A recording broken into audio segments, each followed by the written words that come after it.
Welcome student. Today we are going to discuss a topic from chemical equilibrium, that is solubility and solubility product. Topic पे जाने से पहले हम अपने previous topic को देख लेते हैं. लास्ट टाइम हमने पढ़ा था लिशाटलियर प्रिंसिपल. लिशाटलियर प्रिंसिपल हमें कहता है इक्विलिब्रियम स्टेट पे जब हम किसी भी रिएक्शन का वॉल्यूम, प्रेशर, कंसंट्रेशन, टेम्परेचर वगैरह चेंज कर लेते हैं तो इसके इक्विलिब्रियम डिस्टर्ब हो जाते हैं, क्योंकि इक्विलिब्रियम कंडीशन के ऊपर ये सारे कांस्टेंट होते हैं. अब अगर आप लोगों ने ये डिस्टर्ब कर लिया तो रिएक्शन जो इक्विलिब्रियम स्टेज पे उसका इक्विलिब्रियम भी डिस्टर्ब हो गया. अब रिएक्शन ने अपने आप को इस तरह से एडजस्ट कर लेना है कि वो दोबारा इक्विलिब्रियम स्टेज पे आ जाए. इन सारे जो चेंजेस है इनको नलिफाई करके अपना इक्विलिब्रियम स्टेज दोबारा अडॉप्ट कर लेते हैं. इसके बारे में लिशाटलियर एक साइंटिस्ट का नाम है, उसने एक प्रिंसिपल पेश किया. अब कौन कौन से फैक्टर है जो इक्विलिब्रियम स्टेज पे इफेक्ट कर लेते हैं. फॉर एग्जांपल हमने कंसंट्रेशन का पढ़ा था कि कंसंट्रेशन तो इक्विलिब्रियम स्टेज पे रेट ऑफ फॉरवर्ड डायरेक्शन और बैकवर्ड डायरेक्शन, इसी तरह कंसंट्रेशन भी बराबर होते हैं. जब आप लोग कंसंट्रेशन चेंज कर लेते हो, रिएक्टेंट का कंसंट्रेशन बढ़ा लिया आप लोगों ने, तो इक्विलिब्रियम स्टेज तो डिस्टर्ब हो गए. इक्विलिब्रियम स्टेज पे तो क्यू सी और के सी एक दूसरे के बराबर होते हैं, तो अब आप लोगों ने कंसंट्रेशन ज़्यादा कर लिया, इक्विलिब्रियम डिस्टर्ब हो गया. रिएक्शन ने दोबारा अपने आप को इक्विलिब्रियम स्टेट पे अडॉप्ट कर लेने, तो रिएक्टेंट प्रोडक्ट के अंदर कन्वर्ट होकर अपने आप को दोबारा इक्विलिब्रियम स्टेज पे स्टेबलाइज कर लेगा.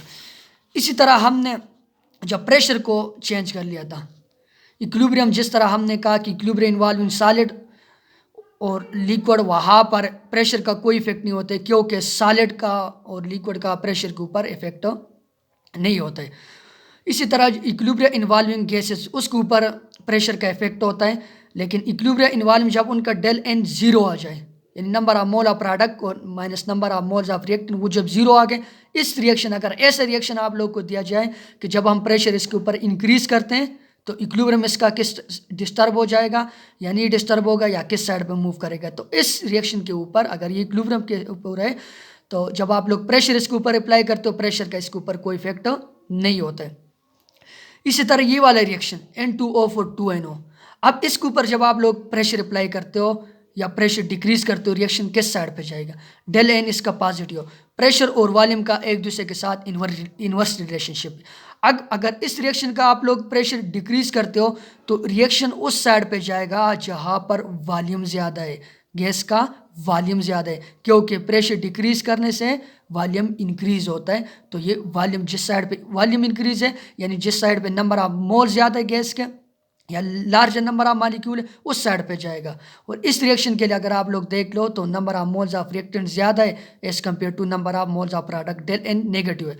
तो इस वक्त जब आप लोग इसके ऊपर प्रेशर डिक्रीज करोगे तो रिएक्शन इस साइड पे आएगा, प्रेशर इंक्रीज करोगे तो रिएक्शन इस साइड पे आएगा. इस पे अगर आप लोग प्रेशर डिक्रीज करोगे तो ये इस साइड पे आएगा और प्रेशर इंक्रीज करोगे तो ये इस साइड पे आएगा. यानी प्रेशर और वॉल्यूम का एक दूसरे के साथ इन्वर्स रिलेशनशिप है. इसी के साथ हमने टेम्परेचर का भी इफेक्ट पढ़ा था, इफेक्ट ऑफ टेम्परेचर. टेम्परेचर का भी डिफरेंट तरह के इफेक्ट होते हैं. अब अगर वो एंडोथर्मिक रिएक्शन है, अब स्टूडेंट ने क्वेश्चन किया था कि एंडोथर्मिक रिएक्शन की पहचान कैसे करोगे. अब यहाँ पर अगर हम इस रिएक्शन को देख ले तो डेल एच इन्होंने नेगेटिव दिए. जिस रिएक्शन में डेल एच नेगेटिव आ जाए, सबसे सिंपल बात यह है कि वो आप लोग के पास एक्सोथर्मिक है. फॉरवर्ड डायरेक्शन में ये एक्सो है, क्योंकि डेल एच प्रोडक्ट की साइड पे है नेगेटिव. अगर ये डेल एच आप लोग के पास पॉजिटिव होता, इस नेगेटिव को मैं यहाँ से, ये डेल एच पॉजिटिव तो ये इंडो है. फॉरवर्ड डायरेक्शन में भी क्या है, इंडो है. अब ये जो रिएक्शन मैंने लेकर ये एक्सो है फॉरवर्ड डायरेक्शन में. तो इस रिएक्शन का अगर आप लोग टेम्परेचर इंक्रीज करोगे, टेम्परेचर इंक्रीज करने से ये बैक साइड पे जाएगा, क्योंकि बैक साइड पे ये एंडो है. बैक साइड पे ये रिएक्शन क्या है, एंडो है, और फॉरवर्ड साइड पे ये क्या है, एक्सो है. तो increase in temperature endothermic reaction proceed होगा और डिक्रीज इन टेम्परेचर एक्सो. तो इसका जब आप लोग टेम्परेचर डिक्रीज करोगे तो अमोनिया की फॉर्मेशन ज़्यादा होती जाएगी.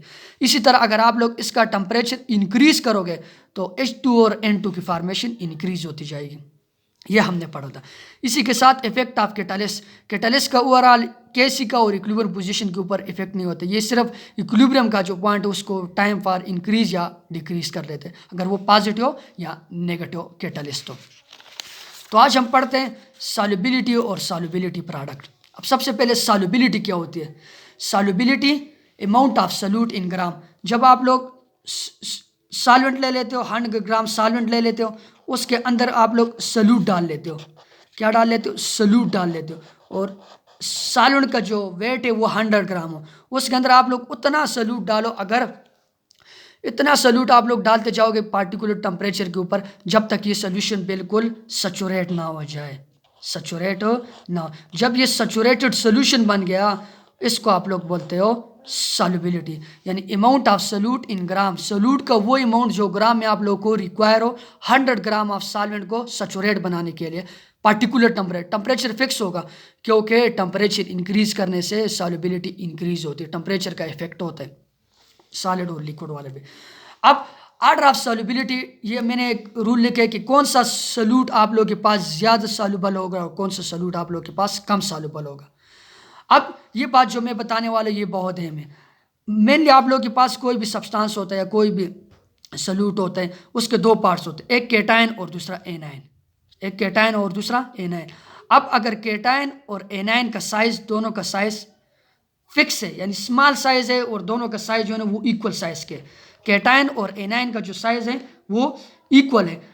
और दूसरा मैं दूसरी कंडीशन लेते हो, जब मैं केटायन का साइज लार्ज कर लेता हूँ और एनायन का साइज स्मॉल कर लेता हूँ। इसका आप लोग तीसरे तरीके से भी बता सकते हो, जब एनायन का साइज लार्ज कर लेते हो और केटायन का साइज स्मॉल कर लेते हो। और चौथी कंडीशन भी यहाँ पर पॉसिबल है, जब केटायन भी लार्ज हो और एनायन भी लार्ज हो।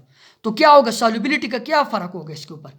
अब अगर दोनों केटायन और एनायन का साइज इक्वल है और स्मॉल है, तो इस वक्त ये लेस सॉल्युबल होगा, ये वाला सब्सटेंस लेस सॉल्युबल होगा, या ये जो साल्ट है या ये मॉलिक्यूल जो है ये इस वक्त लेस सॉल्युबल होगा। अब अगर केटायन और एनायन का साइज में मिसमैचिंग है, यानी एक का साइज लार्ज है दूसरे का साइज स्मॉल है, ये एनायन का भी लार्ज हो सकते हो और केटायन का भी। यहाँ पर मैंने केटायन लार्ज लिया और एनायन को स्मॉल लिया। इस वक्त अगर ऐसी कंडीशन आ जाए जब केटायन का साइज लार्ज हो और एनायन का साइज स्मॉल हो, तो ये मोर सॉल्युबल होगा। सॉल्युबल क्या होगा? मोर होगा। इसी तरह अगर एनायन का साइज लार्ज हो, केटायन का साइज स्मॉल हो, फिर भी ये मोर सॉल्युबल होगा। और अगर केटायन का साइज भी लार्ज हो और एनायन का साइज भी लार्ज हो, दोनों सेम हो, तो उस वक्त ये लेस सॉल्युबल होगा। यहाँ पर मैंने एक नीचे डिफरेंट तरह के साल्ट या मॉलिक्यूल लिखे हुए, लिथियम आयोडाइड। अब आयोडीन एनायन है, किसी भी सब्सटेंस में दो चीज़ें। अब आयोडीन एनायन है और आयोडीन का जो साइज होता है वो लार्ज होता है, आयोडीन का साइज लार्ज होता है। इसी तरह ये पहले ग्रुप के एलिमेंट है, lithium, sodium, potassium, rubidium, caesium. अब जैसे जैसे आप लोग टॉप टू बॉटम की तरफ आते हो, ऊपर से नीचे की तरफ आते हो, तो साइज आप लोग के पास इंक्रीज होता है ग्रुप 1 में, क्योंकि शेल इंक्रीज होता है, न्यूक्लियर चार्ज कम होता है। तो जैसे जैसे लिथियम का साइज अगर इतना है, उसके मुकाबले में सोडियम का साइज थोड़ा सा और बड़ा, नीचे जैसे जैसे आप लोग आते हो तो साइज इंक्रीज होता जाता है, साइज इंक्रीज होगा। तो इसका जो सॉल्युबिलिटी का ट्रेंड है इस वाले का, ये लिथियम आयोडाइड का, सोडियम आयोडाइड का, तो इसमें आप लोग के पास ये लिथियम आयोडाइड मोर सॉल्युबल होगा। इसके बाद सोडियम आयोडाइड इस पोटाशियम से, पोटाशियम इससे, और यहाँ से इससे, क्योंकि सीजियम और आयोडीन का साइज बिल्कुल इक्वल हो जाते हैं। मैंने तो कहा है कि साइज मिसमैचिंग वाले सॉल्युबल होंगे। अब लिथियम और ये जो आयोडीन है, इनके साइज में बहुत बड़ा डिफरेंस है। इसी तरह जैसे आप लोग नीचे आते हो डिफरेंस कम होता जाता है, डिफरेंस कम होता जाता है, और एक ऐसा स्टेज आ जाता है जब इन दोनों का साइज जो है ना वो कंपेरेबल हो जाते हैं, तो बहुत कम सॉल्युबल होते हैं। सीजियम और आयोडीन का साइज कंपेरेबल हो जाते हैं तो सॉल्युबिलिटी डिक्रीज होती है, साइज मिसमैचिंग की वजह से। टॉप टू बॉटम यहाँ पर सॉल्युबिलिटी आप लोगों के पास डिक्रीज होती जाएगी। अब ये दूसरा ट्रेंड मैंने लिखा है, lithium fluoride, sodium fluoride, potassium fluoride और फ्लोरीन, चूंकि 7 ग्रुप में पहले नंबर पे, तो फ्लोरीन का साइज स्मॉल होता है। फ्लोरीन का साइज क्या होता है? स्मॉल होता है। आयोडीन लास्ट नंबर पे, तो इसका साइज भी लार्ज होता है। अब लिथियम यहाँ से ग्रुप 1 में पहले नंबर पे, तो लिथियम का साइज मैंने यहाँ पर भी लिख लिया, लिथियम का साइज स्मॉल होता है। अब जैसे जैसे आप लोग नीचे की तरफ आते हो साइज इंक्रीज होता है, साइज इंक्रीज होता है। अब ये लिथियम और फ्लोरीन है, इन दोनों का साइज तकरीबन कंपेरेबल है। ये ग्राफ आप लोग खुद से, डायग्राम ये जो मैंने फिगर लगाई खुद से भी बना सकते हो, दोनों का साइज कंपेरेबल होता है। तो यहाँ इन दोनों का साइज कंपेरेबल, दोनों का साइज सेम है, स्मॉल है और सेम है। तो मैंने कहा जब साइज सेम होता है वो कम सॉल्युबल होता है। ये अक्सर एमसीक्यूज आता है, lithium fluoride is less soluble than sodium fluoride, sodium fluoride is less soluble than potassium, potassium is less than rubidium and more soluble caesium. तो ये वाला ट्रेंड उलट हो गया, सीजियम फ्लोराइड यहाँ पर मोर सॉल्युबल है और यहाँ पर लेस सॉल्युबल है, क्योंकि यहाँ पर आयोडीन और यहाँ पर फ्लोरीन है, इन दोनों का साइज जो है ना वो मिसमैचिंग कर रहा है, इसका साइज स्मॉल है और इसका साइज लार्ज है, तो साइज जब मिस मैच कर रहे हैं वो सॉल्युबिलिटी ज़्यादा। और इधर अगर हम देख लें तो यहाँ पर सीजियम और आयोडीन का साइज सेम है, तो ये इसलिए कम सॉल्युबल है, तो सॉल्युबिलिटी का ये ट्रेंड है। इसी तरह हम सेकंड ईयर में भी इसको डिटेल से पढ़ेंगे कि हाइड्रोक्साइड की solubility down the group increase होती है, दूसरे की डिक्रीज होती है, वहाँ पर भी यही सेम केस होते हैं। इसी के साथ हम दूसरा पढ़ते हैं सॉल्युबिलिटी प्रोडक्ट। सॉल्युबिलिटी प्रोडक्ट क्या होते हैं? सॉल्युबिलिटी प्रोडक्ट की डिफिनीशन मैंने ये लिखी है, the product of concentration of oppositely charge ion with its salt in saturated solution each raised to the power of coefficient in balanced chemical equation। ये आप लोगों के पास है molar concentration of product oppositely charge ion का, जो उस वक्त तक हो जब ये सैचुरेटेड सोल्यूशन बनाए और हर एक के ऊपर जो ये कोफिशिएंट होते हैं वो पावर में चला जाता है इन बैलेंस केमिकल इक्वेशन। इसको आप लोग बोलते हैं सॉल्युबिलिटी प्रोडक्ट। इसकी एक्सप्लेनेशन में कुछ यूँ करके और फिर आप लोग को वहाँ से समझाता हूँ। फॉर एग्जांपल, और ये सॉल्युबिलिटी प्रोडक्ट की जो एक्सप्रेशन है ये हम जनरली स्प्रिंगली सॉल्युबल साल्ट के लिए लिखते हैं। यहाँ पर हमारे पास कोई स्प्रिंगली सॉल्युबल साल्ट है सिल्वर क्लोराइड, जो सॉलिड फॉर्म में होते हैं। इसको जब हम वाटर के अंदर डिजॉल्व कर रहे थे तो ये Ag पॉजिटिव और Cl नेगेटिव, इनके इक्विलिब्रियम बहुत जल्दी आ जाती है क्योंकि स्प्रिंगली सॉल्युबल साल्ट है। उस वक्त तक आप लोगों ने इसको डिजॉल्व करना जब सैचुरेटेड सोल्यूशन ना बने। इनका सैचुरेटेड सोल्यूशन बनाना बहुत आसान होता है क्योंकि स्प्रिंगली सॉल्युबल साल्ट होते हैं। स्प्रिंगली सॉल्युबल साल्ट वो होते हैं जो बहुत कम अमाउंट के अंदर डिसॉल्व हो। अब इसके लिए आप लोग Kc की एक्सप्रेशन कैसे लिखो? Kc बराबर होता है प्रोडक्ट की कंसंट्रेशन डिवाइडेड बाय रिएक्टेंट की कंसंट्रेशन। ये प्रोडक्ट है, ये रिएक्टेंट है, ये Ag इस साइड पे डिवाइड हो रहा है, इस साइड पे आकर मल्टीप्लाई हो जाएगा। Kc is equal to AgCl into concentration of Ag positive ion and Cl negative ion. अब ये जो AgCl है ये मेनली आप लोगों के पास सॉलिड फॉर्म में एग्जिस्ट करते हैं क्योंकि सॉलिड का और आप लोगों के पास ये जो अपोजिटली चार्ज आयन है इनके दरमियान इक्विलिब्रियम को हम बोलते हैं। अब ये इसकी जो कांस्टेंट होती है कंसंट्रेशन, इसकी कांस्टेंट रहती है, सॉलिड है तो कांस्टेंट में हम यूनिटी के ले लेते हैं और वो जब हम यूनिटी के बराबर ले लेते वो Ksp के बराबर बन जाते हैं, यानी सॉल्युबिलिटी प्रोडक्ट कांस्टेंट।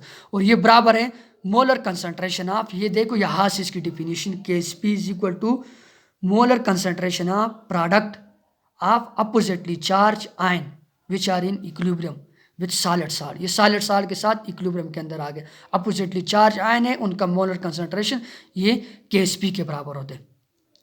अब Ksp की जो किसी भी स्प्रिंगली सॉल्युबल साल्ट के लिए Ksp कैसे लिखते हैं? फॉर एग्जांपल यहाँ पर मैंने कोई स्प्रिंगली सॉल्युबल कोई जनरल इक्वेशन जिसमें Ax into B Y equilibrium stage के अंदर उसके अपने आयन के साथ x है इंटू वाई और y भी। अब ये कैसे लिखते हो? इसका जो ये प्रोडक्ट साइड है वो कैसे लिखते? इसका जो ये सबस्क्रिप्ट है कोफिशिएंट में चला जाता है x, ये जो सबस्क्रिप्ट है ये कोफिशिएंट में चला जाता है x के बराबर और साथ में ये मोलर यानी कंसंट्रेशन ए और इसका जो ये b वाले का जो ये सबस्क्रिप्ट है ये इसका पावर बन जाता है। ये y इस x का और a का पावर बन जाते हैं पॉजिटिव, साथ में पॉजिटिव, यानी इसको आप लोगों ने डिसॉल्व किया हुआ है। y इसका जो सबस्क्रिप्ट है ये पहले चले जाते हैं कोफिशिएंट साथ में b, और ये जो पहले वाले का a है ये ऊपर चला जाता है पावर के अंदर -x हो जाते हैं क्योंकि केटायन होता है और ये एनायन होते हैं। किसी भी जो साल्ट होता है उसके दो पार्ट होते हैं, एक केटायन पार्ट और दूसरा एनायन पार्ट। अब इसके लिए आप लोग Ksp की वैल्यू कैसे लिखते हो? Ksp तो मेनली प्रोडक्ट के लिए कंसंट्रेशन अपोजिट चार्ज, ये x कोफिशिएंट है तो पावर में चला जाएगा x इंटू प्लस वाई इसकी power x, b minus x और ये पावर में y में चल। अब इसके लिए मैं आप लोगों को एक इक्वेशन लिखता हूँ, उसके लिए आप लोग कैसे लिखते हो? फॉर एग्जांपल मैं लिखता हूँ यहाँ पर Na3 और साथ में PO4, NO3 एंड साथ में PO4। जब आप लोग इसको डिसॉल्व कर लेते हो तो ये जो मैंने कहा था ये सबस्क्रिप्ट जो है ये 3 ये स्टार्ट में चला जाता है। किधर चला जाता है? स्टार्ट में। और इसका जो यहाँ पर सबस्क्रिप्ट है यहाँ पर 1 है ना, यहाँ पर क्या है? 1 है, जिसके साथ कुछ नहीं होता यहाँ पर 1 है, इसका सबस्क्रिप्ट 1 है तो 1 इसका पावर में चला जाएगा। सिमिलरली यहाँ से जो मैंने लिखा है ये वाला, इसको मैंने स्टार्ट में ले लिया, यानी ये x जो है ना ये x यहाँ पर 3 है तो x यहाँ पर मैंने पहले लिखा है। ये a क्या है? ये सोडियम है, यहाँ पर सोडियम मैंने लिखे, और ये इसका जो इसके ऊपर जो मैंने पावर लिखे इसका सबस्क्रिप्ट लिखे, तो यहाँ पर ये है, साथ में दूसरा पार्ट ये है, तो इसका सबस्क्रिप्ट +1 है। और दूसरे साथ में हम लिख लेंगे, दूसरा हम साथ में प्लस PO4 आप लोग लिख लोगे, यानी Y, और इसके ऊपर इसके साथ जो ये सबस्क्रिप्ट है ये क्या है, 1 है, तो 1 तो हर के साथ होता है, तो PO4 हम लिख लेंगे, इसके साथ कुछ नहीं, वहाँ पर 1 होता है PO4, और साथ में इसका जो सबस्क्रिप्ट होता है ये वाला 3, तो ये किधर चला जाता है, इसका पावर बन जाता है, तो ये -3 हो जाएगा। अब इसके लिए KSP की एक्सप्रेशन कैसे लिखोगे, KSP सिंपल लिख लोगे, KSP आप लोग के पास बराबर होता है, ये जो कोफिशिएंट होता है ये पावर में चला जाता है, कोफिशिएंट कहाँ पर चला जाता है, पावर में, Na पॉजिटिव, और साथ में यहाँ पर 3, और इसी तरह मोलर कंसंट्रेशन ऑफ ये PO4 है, PO4 और साथ में -3, तो ये आप लोग KSP की एक्सप्रेशन इस इक्वेशन के लिए कुछ इस तरह से लिख लोगे।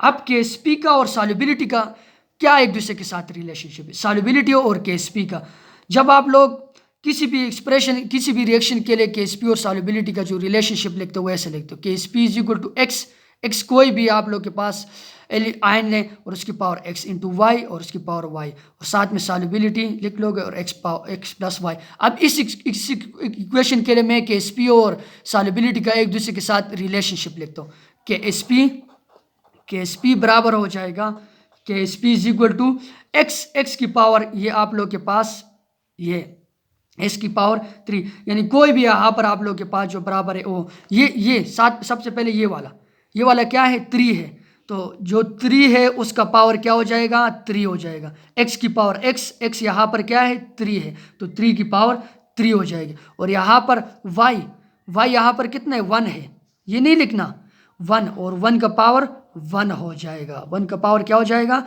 1 हो जाए, और साथ में ये दोनों, ये सॉल्युबिलिटी, फिर ये और ये आप लोगों ने नहीं लिखना है, इसकी जगह आप लोगों ने सिंपल करके सॉल्युबिलिटी लिख लेना है, और X + Y, X यहाँ पर क्या है, 3 है, Y क्या है, 1 है, तो 3 + 1, ये एक्सप्रेशन है KSP का सॉल्युबिलिटी के साथ। डिफरेंट में रिलेशनशिप इसके आगे न्यूमेरिकल में डिफरेंट तरह के करवा दो कि इन दोनों के एक दूसरे के साथ रिलेशनशिप क्या है। अब हम पढ़ते हैं एप्लीकेशन ऑफ सॉल्युबिलिटी प्रोडक्ट। सबसे पहले एप्लीकेशन जो है ये prediction of nature of solution, या आप लोग को नेचर ऑफ सोल्यूशन के बारे में बता दें, नेचर ऑफ सोल्यूशन के बारे में कैसे, यानी सोल्यूशन किस नेचर का है, आप लोग के पास जो सोल्यूशन बना हुआ है। फॉर एग्जांपल सबसे पहले इसमें हम एक आयनिक प्रोडक्ट को देख लेते हैं और उसका KSP के साथ रिलेशनशिप कर। आयनिक प्रोडक्ट क्या होता है, product of concentration of positive and negative ion in any stage of solution is called ionic product, यानी आयनिक प्रोडक्ट आप लोग के पास प्रोडक्ट होता है किसका, पॉजिटिव और नेगेटिव आयन जो आप लोगों के पास होता है सोल्यूशन के, उन दोनों के प्रोडक्ट को हम क्या बोलते हैं, आयनिक प्रोडक्ट बोलते हैं। अब आयनिक प्रोडक्ट को आप लोग कंपेयर कर लोगे KSP के साथ। अब अगर आयनिक प्रोडक्ट क्यू से मैं रिप्रेजेंट करता हूँ, ये KSP के बराबर है, ये मुख्तलिफ आप लोग को न्यूमेरिकल दिए जाते हैं, वहाँ से हम रिलेशनशिप बताते हैं। ये वैसे नहीं होता है कि कैसे आ गया आयनिक प्रोडक्ट और KSP, तो ये आप लोग को सोल्यूशन न्यूमेरिकल दिए जाते हैं और उससे हम सॉल्व करते हैं। आगे मैं सॉल्व करवाता हूँ। अगर आयनिक प्रोडक्ट KSP के बराबर है, उस वक्त जो आप लोग के पास सोल्यूशन होगा वो सैचुरेटेड होगा, वो मजीद हल नहीं होगा। अब हमें नेचर का पता चल गया ना, ये जो सोल्यूशन है कौन से नेचर के, सैचुरेटेड नेचर के, अगर आयनिक प्रोडक्ट KSP के बराबर है। अब अगर आयनिक प्रोडक्ट कम है और KSP ज़्यादा है, तो उस वक़्त आप लोग के पास जो सोल्यूशन है वो अनसैचुरेटेड होगा। सोल्यूशन क्या होगा, अनसैचुरेटेड होगा। जब आयनिक प्रोडक्ट कम है और KSP ज़्यादा है, और वहाँ पर मोन आयनाइजेशन हो गया, आयनाइजेशन का प्रोसेस अभी भी स्टार्ट है, अनसैचुरेटेड है ना, सैचुरेटेड नहीं बने, इस वक्त आप लोग के पास आयनाइजेशन का प्रोसेस होगा। किसका प्रोसेस होगा, आयनाइजेशन के प्रोसेस। अब अगर आयनिक प्रोडक्ट लार्ज है और KSP कम है, तो इस वक्त जो सोल्यूशन का जो नेचर है वो सुपर सैचुरेटेड है। कौन सा सैचुरेटेड है, सुपर सैचुरेटेड है। सुपर सैचुरेटेड का कैसे पता चलेगा, यानी बहुत, यानी जितने नंबर ऑफ सैचुरेशन से ज़्यादा नंबर के सॉल्यूट आप लोग के पास डिसॉल्व हुए, उस वक्त प्रिसिपिटेशन हुई होगी। क्या हुई होगी, प्रिसिपिटेशन। तो आप लोग को प्रिडिक्शन नेचर ऑफ सोल्यूशन का बन गया, सोल्यूशन कैसे नेचर के, सैचुरेटेड के, अनसैचुरेटेड या सुपर सैचुरेटेड, कंपेयर करोगे आयनिक प्रोडक्ट का KSP के साथ। इसी तरह सेलेक्टिव प्रिसिपिटेशन भी इसके एप्लीकेशन है। सेलेक्टिव प्रिसिपिटेशन का मतलब ये, अगर आप लोग दो जो आयन होते हैं साल्ट के, उसको एक दूसरे के से अलग करते हो, यानी उसका प्रिसिपिटेट बनाते हो। तो कैसे प्रिसिपिटेट बनाओगे? जिस साल्ट का जो आयन होता है, salt with greater value of KSP, अगर KSP की वैल्यू क्या है? लार्ज है, ग्रेटर है, तो वो क्या होगा? पहले प्रिसिपिटेट हो जाएगा। अब अगर एक साल्ट को आप लोगों ने दूसरे साल्ट से अलग करना है, तो आप लोग इसकी KSP वैल्यू देख लो, जो जिसके पहले प्रिसिपिटेट बन गया, जैसे आप लोगों ने सॉल्वेंट के अंदर डाल दिया, तो वो आप लोग के पास पहले प्रिसिपिटेट, जिसकी KSP वैल्यू ज़्यादा होगी वो पहले आप लोग के पास क्या होगा? प्रिसिपिटेट बन जाएगा, और जिसकी KSP वैल्यू कम होगी उसका प्रिसिपिटेट बाद में बन जाएगा, यानी सेलेक्टिव प्रिसिपिटेशन आपने करनी है। इसी तरह सॉल्युबिलिटी फॉर एग्जांपल मैं लिखता हूँ, कोई भी साल्ट है आप लोग के पास ए बी टाइप का साल्ट है, जिसके दोनों सब्सक्रिप्ट जो है वो 1 है। अब आप लोग इसको जब आप लोग डिजॉल्व सॉल्युबिलिटी, यानी ये इसका जो 1 है ये 1 के बराबर हो जाएगा, यहाँ पर 1 है, और जिसका पावर यानी x है, x की पावर x, यानी 1 की पावर 1, और इसी तरह 1 की पावर क्या हो जाएगा? 1 हो जाएगा। क्योंकि हमने तो KSP का भी रिलेशनशिप पढ़ लिया 1 मिनट पहले। KSP बराबर होता है, KSP और सॉल्युबिलिटी का जो रिलेशनशिप होता है वो x इंटू पावर x, साथ में y इंटू पावर y, और साथ में आप लोग के पास सॉल्युबिलिटी और x प्लस y। अब देखना यहाँ पर 1 है, तो 1 का पावर 1, यहाँ पर भी 1 है, सबके इसकी पावर भी क्या हो जाएगी? 1 हो जाएगी। और साथ में सॉल्युबिलिटी क्या हो जाएगी? 1 प्लस 1 के बराबर हो जाएगी। अब यहाँ ए बी है, तो ये किसके बराबर होते हैं? हमारे पास मेनली KSP, इसको हम KSP के बराबर ले लेते हैं। KSP आप लोग के पास बराबर हो जाएगा 1 multiply by 1 is equal to 1, और S वो इसको 1 को आप लोग सॉल्युबिलिटी के साथ मल्टीप्लाई करोगे तो S ही आंसर आएगा, और 1 प्लस 1 इज इक्वल टू 2। अब KSP और सॉल्युबिलिटी का ये ट्रेंड है जब आप लोग के पास साल्ट क्या हो? AB टाइप का साल्ट हो। साल्ट कौन सा हो? AB टाइप का साल्ट हो। इसी तरह यहाँ पर मैंने एक न्यूमेरिकल लिखा हुआ है कि find the KSP of MgCl2 if it's find the KSP of 1 MgCl2 if it's KSP value. KSP की वैल्यू आप लोग को दी है, और आप लोगों ने यहाँ से सॉल्युबिलिटी बतानी है। फाइंड द सॉल्युबिलिटी आपने फाइंड करनी है जब आप लोग को KSP की वैल्यू दी है। ये एक साल्ट है। सबसे पहले हम इस साल्ट को लिखते हैं MgCl2 है, MgCl2। ये AB2 टाइप के साल्ट है, यानी केटान यहाँ पर 1 है और एनायन क्या है? 2 है। x यानी मतलब सिंपल है, x आप लोग के पास 1 के बराबर है, और y किसके बराबर है? y is equal to 2। अब यहाँ पर सबसे पहले हम KSP लिख लेते हैं। KSP आप लोग के पास बराबर होगा इस इक्वेशन के लिए, KSP यहाँ पर मैंने इसका रिलेशनशिप लेके x की पावर x, y की power y, solubility x plus y। अब x क्या है यहाँ पर? x यहाँ आप लोगों के पास बराबर है 1 के, x इज इक्वल टू 1 की पावर क्या हो जाएगी? 1 डॉट, और y कितना है? y 2 है, यानी Cl2 है, और Mg कितने? 1 है, 2 की पावर 2, और साथ में सॉल्युबिलिटी, साथ में क्या चीज़? सॉल्युबिलिटी, और सॉल्युबिलिटी साथ में बराबर है x प्लस वाई के। x कितना है यहाँ पर? 1 है, y कितना है? 2 है, तो KSP इस इक्वेशन के लिए बन जाएगी KSP इज इक्वल टू 1 का स्क्वायर 1 और 2 का स्क्वायर 4 हो जाता है, 4, और साथ में सॉल्युबिलिटी 1 प्लस 2 कितना होता है? 3 हो गया। अब आप लोगों ने क्या करना है? अब आप लोगों ने इसको सिंपल करके, यानी KSP आप लोगों ने तो सॉल्युबिलिटी फाइंड करनी है, तो 4 इस साइड पे आकर क्या हो जाएगा? डिवाइड हो जाएगा। सॉल्युबिलिटी यानी सिंपल h की power 3 is equal to KSP, और 4 उस साइड पे मल्टीप्लाई हो रहा है, यहाँ पर आके क्या हो जाएगा? डिवाइड हो जाएगा। अब ये यहाँ पर क्यूब है, तो हम क्यूब रूट ले लेते हैं। इसके क्यूब रूट जब हम ले लेते हैं तो h की पावर 3, और दोनों साइड से हम ले लेंगे KSP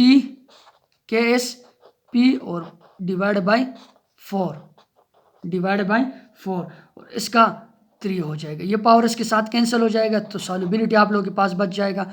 अब KSP की वैल्यू उसने दी है 32 मल्टीप्लाई बाई 10 की पावर 32 मल्टीप्लाई बाई 10 की पावर 12, 32 मल्टीप्लाई बाई 10 की पावर 12 हो जाएगा, और डिवाइड बाई 4, सिंप्लीफाई कर लो, 4 1s आर 4, 4 8s आर 32, 8 हो गया। Solubility is equal to 8 multiply by 10 की पावर -12 12 हो गया। अब क्यूब रूट का मतलब क्या है, सॉल्युबिलिटी आप लोगों के पास बराबर हो जाएगी, इधर से मैं इसको ऊपर लेके जाता हूँ, 8 मल्टीप्लाई बाई 10 की पावर -12 और उसका क्यूब रूट जो है ना वो 1/3 के बराबर है, यानी क्यूब जो आप लोगों के पास होता है वो 1/3 के बराबर होता है। अब सॉल्युबिलिटी आप लोगों के पास हो जाएगा 1/3, इसको मैं सिंपल करके 2 लिख लेता हूँ, 2 की पावर 3 और ये जो होल पावर है 1/3, यानी 2 की पावर 2 का जब आप लोग क्यूब लेते हो तो वो 3 के बराबर हो, 1/3 इसके ऊपर आ जाएगा, इंटू मल्टीप्लाई बाई 10 की पावर -4 आप लोग लिख लोगे, 10 की पावर -4 और 10 की पावर -4 का जब आप लोग 3 और 1/3 इसके ऊपर भी क्यूब हो जाएगा, 10 की पावर 10 -4 3 जार कितना हो जाता है, 4 3 जार 12 हो जाते हैं, यानी 10 की पावर फिर भी 12, यही आंसर सेम है, 4 -4 3 जार 12 हो गया। इसको मैंने ओपन करके लिख दिया 1/3 इसके साथ। अब 2 का जो क्यूब होता है वो 8 के बराबर हो, मैंने इसको ओपन करके लिख दिया। अब ये 3 के साथ कैंसिल हो गया, solubility is equal to 2 multiply by ये 3 इस 3 के साथ कैंसिल हो गया, 10 की पावर -4, ये इस इक्वेशन के लिए सॉल्युबिलिटी की वैल्यू आ गई मोल पर लीटर। जब आप लोगों को KSP की वैल्यू दी जाए और सॉल्युबिलिटी पूछी जाए, आप लोगों ने किसी भी साल्ट का, ये AB2 टाइप का साल्ट, इसका इस तरह रिलेशनशिप बताना है। इसी तरह दूसरा जो इक्वेशन मैंने लिखा था उसके लिए उस तरह equation. So, student, today we discuss solubility and solubility product. What is solubility? Solubility mean amount of solute in gram required to saturate 100 gram of solvent at particular temperature. इसको हम solubility कहते हैं। अब order of solubility for different solute, which one of the following solute will be more soluble and which of one of the following solute will be more soluble in solvent. इसके अंदर कौन सा जो आप लोगों के पास सब्सटेंस है वो किस ज़्यादा सॉल्युबल और कौन सा कम सॉल्युबल, इसके लिए मैंने डिफरेंट तरह के फैक्टर एक्सप्लेन किए थे। जब केटाइन का साइज स्मॉल हो और एनाइन का साइज भी स्मॉल हो, दोनों डिफरेंट हो, यानी दोनों बराबर साइज को, यानी जब आप लोगों के पास साइज जितना मिसमैच करता जाता है उतना आप लोगों के पास सॉल्युबिलिटी इंक्रीज होती जाती है। इसी तरह सॉल्युबिलिटी प्रोडक्ट को यहाँ पे मैंने डिफिनेशन लिखी और इस डिफिनेशन को मैं यहाँ इस मैथमेटिकल फॉर्म से एक्सप्लेन कर, यानी solubility product is the product of molar concentration of oppositely charged ion which are in equilibrium with solid salt. Main हम स्प्रिंग सॉल्युबल साल्ट के लिए लिखते हैं सॉल्युबिलिटी प्रोडक्ट कांस्टेंट, क्योंकि उसका सैचुरेटेड सॉल्यूशन बनाना बहुत आसान होता है जल्दी, यानी वो तो इतना हल नहीं होता है।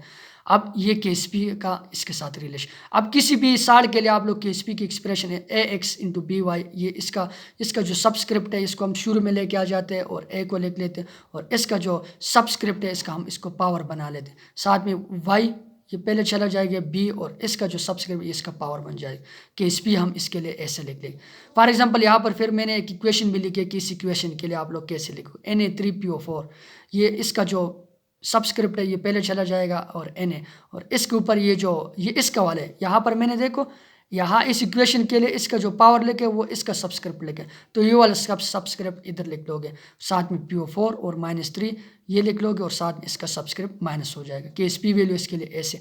अब KSP और सॉल्युबिलिटी का क्या रिलेशनशिप है, KSP और सॉल्युबिलिटी का बहुत सिंपल रिलेशन, ये मैंने शार्ट सा फार्मूला लिखवाया लगा है आप लोग के लिए। KSP बराबर होता है x की पावर x × y की पावर y सॉल्युबिलिटी और साथ में x + y, यानी x का मतलब कोई भी आप लोग के पास उसका जो कोएफिशिएंट है और उस कोएफिशिएंट जितने भी हो उसका पावर भी उतना ही बराबर हो जाए। फॉर एग्जांपल इस इक्वेशन के लिए मैंने लिखी है सॉल्युबिलिटी प्रोडक्ट और सॉल्युबिलिटी का रिलेशनशिप। अब यहाँ पर x कोएफिशिएंट है 3 है तो 3 लिख लोगे आप लोग, 3 का पावर 3, और 1 है तो 1 का पावर 1। फिर आप लोगों ने ये दोनों नहीं लिखने, इनकी जगह आप लोगों ने क्या लिखनी, ये जो आयन है वहाँ पर सॉल्युबिलिटी लिख लेने, और x + y यानी 3 है और 1 है, इसको जमा कर लोगे तो ये KSP और सॉल्युबिलिटी का रिलेशनशिप आ जाएगा। इसके लिए 3 का पावर 3 का मतलब है 27, यहाँ पर इसका मतलब क्या है KSP ये बराबर हो जाएगा 27 और 1 1 1 27 1 जार 27 होता है, और सॉल्युबिलिटी पावर 4 KSP और इसके साथ रिलेशन। जब ऐसी इक्वेशन आप लोगों के पास आ जाए ये वाला साल्ट, इसके लिए KSP और सॉल्युबिलिटी का ये वाला रिलेशनशिप है। फिर हमने इसके एप्लीकेशन पढ़ लिए कि आप लोग सबसे पहले बताते हैं नेचर ऑफ सोल्यूशन के बारे में, सोल्यूशन कौन से नेचर का है, सैचुरेटेड है, अनसैचुरेटेड है, सुपर सैचुरेशन है, वो आप लोग आयनिक प्रोडक्ट को जब कंपेयर कर लोगे KSP के साथ, अगर वो बराबर आ गया कम आ गया या ज़्यादा आ गया, उसका फिर कंपेयर कर लो। इसी तरह सेलेक्ट और प्रिसिपिटेशन आप लोगों ने करनी है। प्रिसिपिटेट बनाने यानी कोई साल्ट है, 2 साल्ट है आप लोगों को, उसमें से आप लोगों ने प्रिसिपिटेट बनाना। तो जिस साल्ट की सॉल्युबिलिटी यानी KSP वैल्यू ज़्यादा होगी, उसका जो प्रिसिपिटेट है वो पहले बन जाएगा। साथ में वही सॉल्युबिलिटी का और सॉल्युबिलिटी प्रोडक्ट कांस्टेंट के साथ क्या रिलेशनशिप। KSP इस AB1 टाइप साल्ट के लिए मैंने लिखते, इसका जो सबस्क्रिप्ट है या कोफिशिएंट है वो 1 है। कोफिशिएंट क्या है? 1 है, 1 की पावर 1। इसका कोफिशिएंट 1 है, 1 की पावर 1, साथ में सॉल्युबिलिटी। और उन कोफिशिएंट को जब आप लोग जमा कर लेते, KSP बराबर हो जाएगा S की पावर 2 के। इसी के साथ मैंने यहाँ पर एक न्यूमेरिकल भी सॉल्व करवाया आप लोग का कि सॉल्युबिलिटी आप लोगों को दी जाए या सॉल्युबिलिटी पूछे जाए और KSP दी जाए तो कैसे आप लोगों ने इसको रिलेशनशिप करवाने। तो यहाँ पर मैंने इसको पूरी रिलेशनशिप कर लिया। अब यहाँ पर मैंने आप लोग को अल्युमिनियम हाइड्रोक्साइड दिया है। आप लोग का काम ये है कि आप लोगों ने इसकी KSP वैल्यू लिखनी है और साथ में सॉल्युबिलिटी एक्सप्रेशन भी, यानी KSP कि क्या रिलेशन, इसके लिए सॉल्युबिलिटी प्रोडक्ट कांस्टेंट वाली एक्सप्रेशन लिखनी है किस तरह और किसके बराबर, साथ में सॉल्युबिलिटी, और फिर सॉल्युबिलिटी और KSP को एक दूसरे के साथ रिलेशनशिप करना है कि सॉल्युबिलिटी और KSP के एक दूसरे के साथ क्या रिलेशनशिप है। Thank you for watching.